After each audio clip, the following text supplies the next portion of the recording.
Vous êtes-vous déjà senti coincé dans un labyrinthe, incapable de comprendre pourquoi certaines situations de votre vie se répètent sans cesse? Peut-être poursuivez-vous un objectif qui semble toujours hors de portée, ou ressentez-vous un vide inexplicable, comme s'il manquait une pièce essentielle du puzzle, celle qui pourrait enfin tout assembler. Ce que vous allez entendre pourrait bien être cette pièce manquante. Carl Jung croyait que rien n'arrive par hasard dans la vie. En comprenant cela, vous commencerez à trouver des réponses à des questions qui vous ont peut-être hanté pendant des années. À votre naissance, bien plus de choses se sont produites que vous n'auriez pu l'imaginer. Ce n'était pas seulement le début de votre vie, c'était le développement d'une connexion plus profonde entre vous et l'univers. Votre naissance n'a pas été un hasard. Elle contient des indices sur qui vous êtes vraiment, vos motivations et les défis que vous rencontrerez sur votre chemin. Certains pourraient considérer cela comme une superstition, mais Jung, l'un des esprits les plus influents de la psychologie, a démontré que cette idée va bien au-delà de la spéculation. Il a parlé d'un inconscient collectif, un réseau invisible de symboles et de schémas archétypaux qui relie notre existence individuelle à quelque chose de plus grand. Prenez un instant pour réfléchir à la fréquence à laquelle vous avez ignoré les signes, à la fréquence à laquelle vous vous êtes senti incompris, sans savoir pourquoi. Vous avez peut-être essayé de combler ce vide intérieur par des relations épanouissantes ou des distractions, mais sans succès. Ce sentiment d'inconfort peut provenir d'une raison simple, mais profonde. Vous ne vivez pas en harmonie avec votre vraie nature. Et la clé pour renouer avec cette nature réside dans le moment de la naissance. Des cultures du monde entier, vieilles de plusieurs milliers d'années, croient que le moment de la naissance révèle des aspects essentiels de notre chemin de vie. Non pas que tout soit gravé dans la pierre, mais parce que nous faisons partie d'un ensemble plus vaste. Tout comme les saisons, chacune possède son propre rythme. L'hiver invite à la réflexion, le printemps au renouveau, l'été à la croissance et l'automne à l'introspection. Votre naissance est porteuse d'une énergie unique qui façonne votre personnalité, vos choix, vos passions et même vos peurs. Le problème, c'est que si vous ne comprenez pas le fonctionnement de cette énergie, vous pouvez la contrer au lieu de l'utiliser. Jung a découvert que de nombreux conflits internes proviennent d'une déconnexion avec ce qu'il appelait les archétypes universels, des schémas profondément ancrés qui façonnent notre vision du monde et notre comportement. Il pensait que le mois de naissance reflète la force archétypique la plus présente en vous, et donc vos forces et vos difficultés. On peut la considérer comme une boussole. Si on ne sait pas la lire, on tourne en rond. Mais si l'on apprend à interpréter les signes, le chemin devient clair. Vous êtes-vous déjà demandé pourquoi certaines personnes semblent diriger sans effort, tandis que d'autres brillent par leur créativité ou leur empathie? Ce n'est pas un hasard. Chaque personne naît avec une énergie spécifique. Certains sont des pionniers nés, relèvent les défis et inspirent les autres. D'autres sont profondément à l'écoute des émotions, ressentent ce que les autres ressentent. Ce sont des guérisseurs nés, offrant réconfort et compréhension. Et puis il y a ceux qui remettent en question la vie elle-même, en quête d'un sens plus profond et se connectent à la dimension spirituelle de l'existence. Mais que se passe-t-il lorsqu'on ignore sa propre nature? Lorsqu'on essaie de devenir quelqu'un qu'on n'est pas, la vie prend l'allure d'une lutte acharnée, comme nager à contre-courant. C'est comme planter un tournesol dans le mauvais sol. Malgré tous vos efforts, il ne pousse tout simplement pas. C'est peut-être ce que vous ressentez en ce moment. Peut-être essayez-vous de vous intégrer à un rôle qui ne vous était pas destiné, alors que votre véritable potentiel attend encore d'être découvert. Jung croyait que la véritable transformation commence au moment où nous tournons notre regard vers l'intérieur et affrontons ce que nous avons longtemps évité. Pour lui, la conscience de soi était comme allumer une lumière dans une pièce sombre. Soudain, ce qui était caché devient visible et ce qui semblait autrefois menaçant prend sens. C'est exactement ce que vous devrez faire maintenant. Examinez-vous honnêtement et demandez-vous, qu'est-ce que mon moi de naissance essaie de me dire sur qui je suis? Imaginez un instant que votre naissance n'est pas un accident, mais qu'elle s'inscrit dans un projet plus vaste, que chaque défi auquel vous faites face a un sens et que vos forces ne sont pas le fruit du hasard.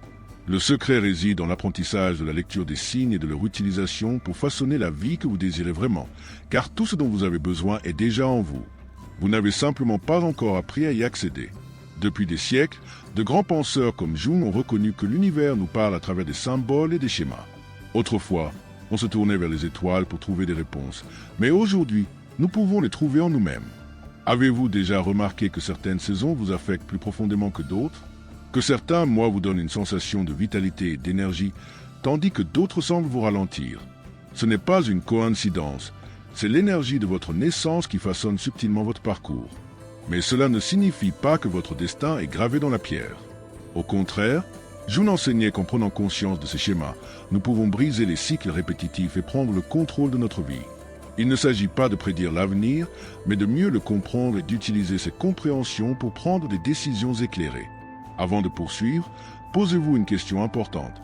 Que recherchez-vous? Vous ne connaissez peut-être pas encore la réponse, mais je vous promets qu'à la fin de ce voyage, vous vous verrez sous un jour nouveau. Vous réaliserez que tout ce que vous avez vécu, les joies et les peines, les victoires et les revers, s'inscrit dans un schéma plus vaste. Et lorsque vous comprendrez ce schéma, même vos moments les plus sombres révéleront leurs leçons.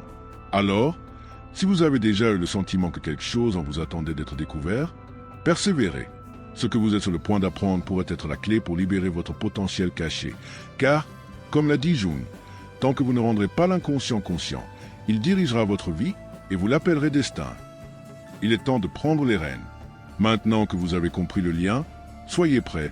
Dans la prochaine partie, nous approfondirons encore davantage en explorant comment l'énergie spécifique de votre mois de naissance influence vos émotions, vos décisions et même les opportunités qui se présentent à vous. Ce voyage ne fait que commencer. Vous êtes-vous déjà senti piégé dans une boucle invisible? Comme si, malgré votre évolution, vous finissiez toujours par revenir au même point. Peut-être s'agissait-il d'une relation qui n'a tout simplement pas fonctionné, d'un emploi qui semblait parfait mais qui vous a déçu, ou d'un sentiment constant de ne pas appartenir à votre entourage, comme si le monde allait dans une direction et que vous dériviez tranquillement dans l'autre. Si cela vous semble familier, vous n'êtes pas seul. Des millions de personnes sont prises dans ce même cycle, sans jamais en comprendre la raison. Mais Carl Jung nous a laissé un puissant indice sur ce que vous appelez le destin. Il pourrait bien faire partie d'une danse cosmique. Et vous n'en êtes pas seulement le danseur, vous en êtes aussi le chorégraphe. Jung croyait que les schémas qui façonnent nos vies ne sont ni aléatoires ni dénués de sens. Ils s'inscrivent dans un lien plus profond entre l'individu et l'univers. Il comparait la vie humaine à une rivière, coulant à travers des méandres de rochers et d'obstacles, trouvant toujours un chemin. Mais le cours de cette rivière n'est pas aléatoire. La vie est façonnée par des forces intérieures et extérieures, souvent invisibles, mais qui laissent des traces tout au long de son parcours. L'une de ces traces est le moment de votre naissance. Et il ne s'agit pas seulement des planètes ou des phases lunaires. Il s'agit de quelque chose de plus profond, de l'énergie archétypale qui atteint son apogée au moment de votre premier souffle. Imaginez un instant une femme nommée Anna. Elle a 48 ans, elle est professeure de littérature et, en apparence, sa vie semble paisible. Elle a un emploi stable, une maison modeste, 2 enfants adultes et un mari aimant. Mais intérieurement, Anna porte un poids que peu de gens peuvent percevoir. Depuis ses 20 ans, elle a l'impression de courir constamment contre le temps, à la poursuite d'un idéal qui lui semble toujours inaccessible. Alors que tout commence à aller bien, un événement la fait dévier de sa trajectoire. Un patron difficile, un revers financier inattendu, pire encore, ce sentiment familier de ne pas être à la hauteur qui la fait douter de ses propres accomplissements. Pourquoi tout semble-t-il si difficile? Se demande-t-elle. Suis-je destiné à vivre ainsi pour toujours? Ce qu'Anna ignore, c'est que cette partie de son combat de toujours est intimement liée à l'énergie de son mois de naissance, avril. Anna est née un mois de feu, porteuse de l'énergie archétypale des pionniers et des conquérants, de ceux qui sont poussés à agir, à construire, à diriger. Mais, comme Jung l'a rappelé, chaque énergie a son ombre. Dans le cas d'Anna, cette ombre se manifeste par l'impatience et une autocritique acerbe. Elle ressent constamment le besoin d'aller de l'avant, d'en faire toujours plus, et pourtant, cela ne lui semble jamais suffisant. Ce schéma est profondément ancré dans son subconscient et façonne ses décisions face aux défis. Et voici la conclusion cruciale. Anna n'est pas condamnée à répéter ce cycle indéfiniment. Ce que Jung nous enseigne, c'est que nous avons le pouvoir de transformer ces schémas en les ramenant à la conscience. Anna peut apprendre à équilibrer son désir d'action avec des moments de calme et de réflexion. Elle pourrait comprendre qu'elle n'a pas besoin de porter le poids du monde sur ses épaules et que la véritable force réside parfois dans le fait de savoir s'arrêter. C'est la danse cosmique qui évoque l'équilibre entre les forces opposées qui nous habitent. Prenons maintenant l'exemple de Roberto, un homme de 57 ans qui a travaillé toute sa vie dans l'ingénierie mécanique. C'est le soutien de famille par excellence, quelqu'un qui a toujours fait passer les besoins des autres avant les siens. Dès son plus jeune âge, il a cru que la réussite se mesurait à la stabilité financière et au respect professionnel. Et pendant de nombreuses années, cette conviction lui a été utile. Il a bâti une carrière solide, élevé ses enfants et assuré l'avenir de sa famille. Mais aujourd'hui, à l'approche de la retraite, il ressent un vide. Les réalisations qui faisaient autrefois sa fierté lui semblent désormais vaines. Il commence à s'interroger sur le sens de tout ce qu'il a fait. Roberto est néanmoins un mois associé à la recherche de stabilité, de sécurité et de passerelle entre le matériel et le spirituel. Pendant la majeure partie de sa vie, Il a vécu en harmonie avec l'énergie positive de ce moi, créant ainsi une base solide pour lui-même et ceux qu'il aime. Mais, comme toute énergie, celle-ci a ses ombres. Pour Roberto, cette ombre s'exprime par un besoin excessif de contrôle et une peur profonde de l'inconnu. Aujourd'hui, confronté au vide existentiel que la retraite apporte, il réalise qu'il a passé tellement de temps à se construire une vie stable qu'il a oublié de se demander « Qu'est-ce qui me rend vraiment heureux ?» Jung disait que l'inconscient trouve toujours un moyen de s'exprimer, que ce soit par les rêves, les émotions ou les événements de la vie qui semblent hors de notre contrôle. Dans le cas de Roberto, le vide qu'il ressent actuellement n'est pas un échec. C'est une invitation à explorer une part de lui-même trop longtemps ignorée. Ils doivent apprendre à lâcher prise, à accepter que tout ne soit pas prévisible et, surtout, à croire que les changements inattendus peuvent apporter de la beauté. Voyez-vous le lien entre ces histoires et votre propre vie? Peut-être avez-vous, vous aussi, emprunté un chemin qui vous semblait juste, mais qui ne reflète plus qui vous êtes vraiment. Vous avez ignoré les signaux de votre corps, de votre esprit ou de votre cœur jusqu'à ce qu'ils deviennent impossibles à ignorer. Mais bonne nouvelle, il n'est jamais trop tard pour réécrire son histoire. La danse cosmique décrite par Carl Jung n'est pas une prison. C'est une opportunité de découverte de soi. Lorsque vous comprenez les énergies en jeu dans votre vie, vous pouvez commencer à les utiliser à votre avantage. Si, par exemple, vous êtes né en janvier, vous réaliserez peut-être que votre instinct de leader ne vous oblige pas à tout faire seul. Si vous êtes né en juillet, vous constaterez peut-être que votre profonde empathie ne vous épuise pas. Elle peut être une force puissante à condition d'être bien dirigée. Jung disait que la conscience de soi ne nous libère pas des difficultés de la vie, mais nous donne les outils pour les affronter avec sagesse. Lorsque vous commencez à reconnaître les schémas de votre vie, quelque chose de puissant se produit. Vous cessez de vous considérer comme une victime des circonstances et vous commencez à vous considérer comme l'auteur de votre propre histoire. Ce qui semblait autrefois impossible à changer prend soudain sens et vous réalisez que vous avez le pouvoir de choisir de penser différemment. Pensez à un moment de votre vie où tout semblait s'effondrer. Peut-être un divorce, une perte d'emploi ou une crise de santé. À ce moment-là, vous vous êtes probablement demandé « Pourquoi cela m'arrive-t-il » Mais aujourd'hui, je vous invite à voir ce moment sous un angle nouveau. Et si ce n'était pas des punitions, mais des invitations à explorer des aspects de vous-même que vous avez négligés et à grandir d'une manière que vous n'auriez jamais cru possible. La danse cosmique de la vie ne consiste pas à éviter les difficultés. Il s'agit de trouver l'équilibre entre relever les défis et en tirer des leçons. Et cet équilibre commence lorsque vous comprenez l'énergie qui vous accompagne depuis votre naissance. Que vous ayez 30, 50 ou 65 ans, la conscience de soi n'a pas de date de péremption.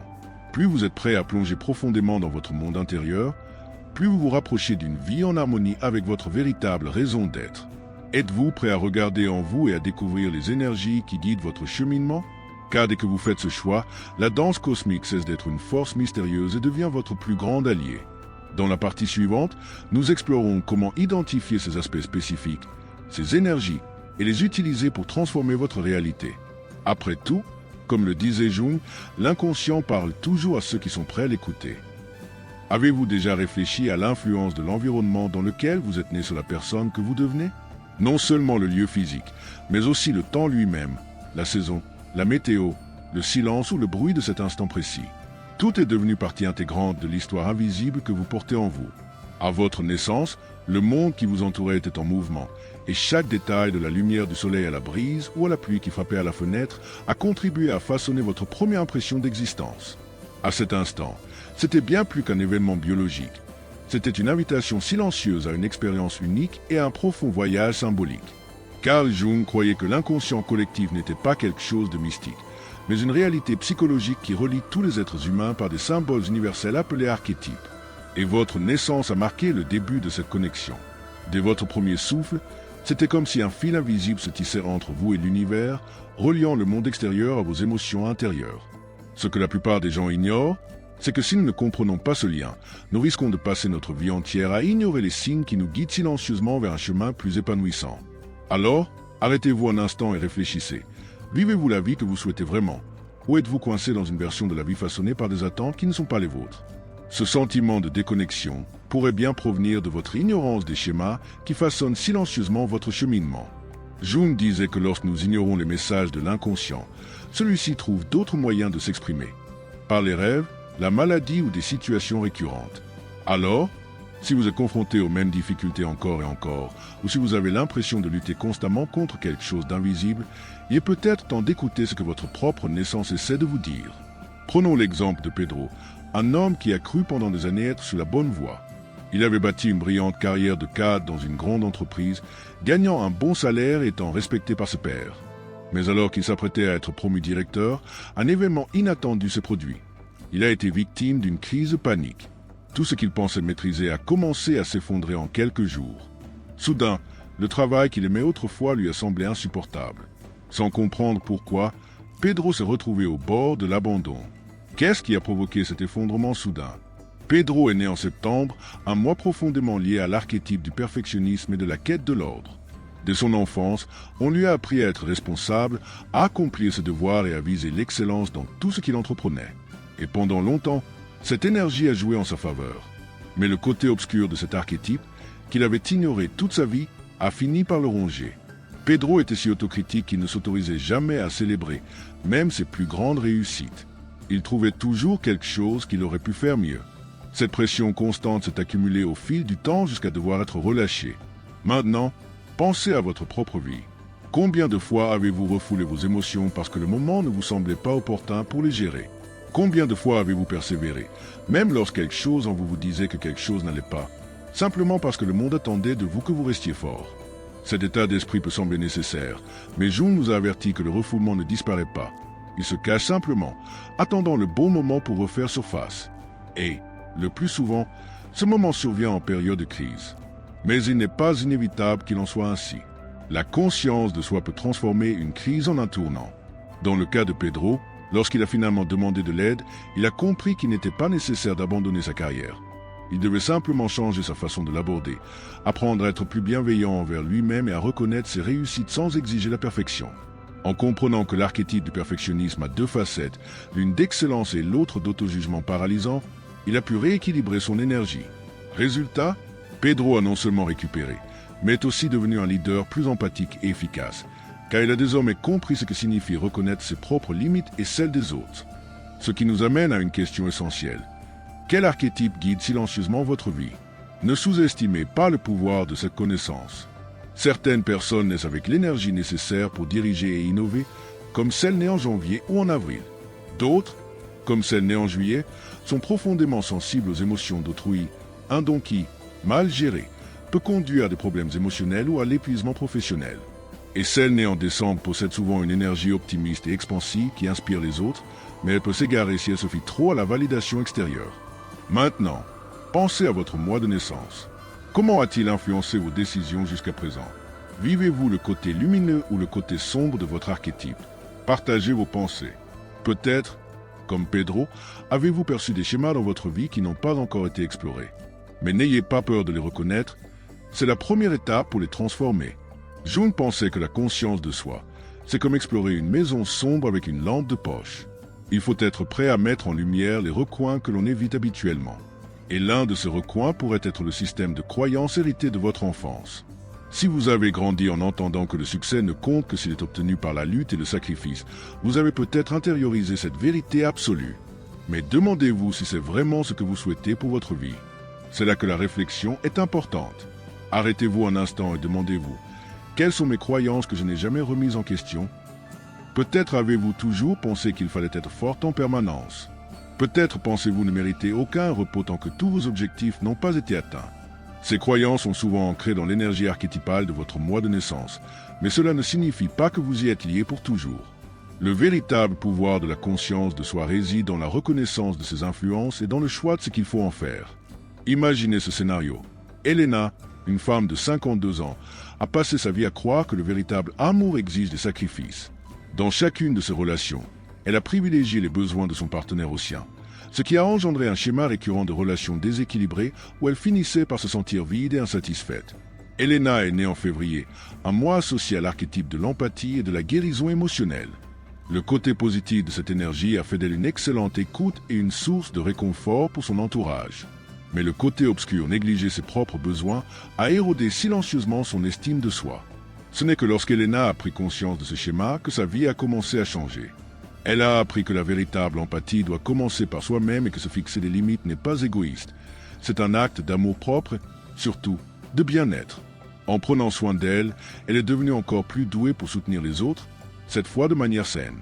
L'histoire d'Elena nous rappelle avec force que les archétypes que nous portons ne sont pas des chaînes, mais des opportunités. Si vous vous sentez pris au piège d'un cycle qui se répète sans cesse, demandez-vous, qu'est-ce que cette expérience essaie de m'apprendre? Jung croyait que la guérison commence lorsque nous cessons de considérer nos difficultés comme des ennemis et comme des enseignants. Avant de passer à la suite de cette vidéo, je vous invite à réfléchir dans les commentaires. Quel schéma avez-vous remarqué dans votre vie qui pourrait être lié à votre mois de naissance? Ne sous-estimez pas le pouvoir de cette introspection. En partageant votre expérience, vous découvrirez peut-être que d'autres suivent un chemin similaire et, ensemble, vous pourrez trouver de nouvelles façons de grandir. N'oubliez pas que chaque archétype a une raison d'être. Si vous apprenez à travailler consciemment avec lui, il devient votre allié et non un fardeau.